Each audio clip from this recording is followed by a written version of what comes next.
ತಾಲೂಕಿನ ತಲಪಾಡಿ ರೈಲ್ವೆ ಹಳಿ ಬಳಿಯ ಕಲ್ಪನೆ ಎಂಬಲ್ಲಿ ಗಾಂಜಾ ಮಾರಾಟ ಮಾಡುತ್ತಿದ್ದ ಉತ್ತರ ಪ್ರದೇಶ ಮೂಲದ ವ್ಯಕ್ತಿಯನ್ನ ಉಳ್ಳಾಲ ಪೊಲೀಸರು ಬಂಧಿಸಿದ್ದಾರೆ. ಉತ್ತರ ಪ್ರದೇಶ ಮೂಲದ ಹರ್ದೋಯ್ ಜಿಲ್ಲೆಯ ಜೂರಿ ಚಂದ್ರಾಪುರ್ ನಿವಾಸಿ 32 ವರ್ಷದ ರಾಜ್ಪಾಲ್ ಬಂಧಿತ ಆರೋಪಿ. ಈತ ಉತ್ತರ ಪ್ರದೇಶದಿಂದ ಗಾಂಜಾವನ್ನ ಮಂಗಳೂರಿಗೆ ತಂದು ಮಾರಾಟ ಮಾಡುತ್ತಿದ್ದ ಎನ್ನಲಾಗಿದೆ.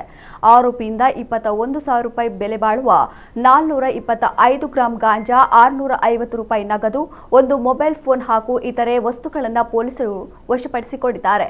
ಆರೋಪಿ ವಿರುದ್ಧ NDPS ಕಾಯ್ದೆಯಡಿ ಪ್ರಕರಣ ದಾಖಲಾಗಿದೆ.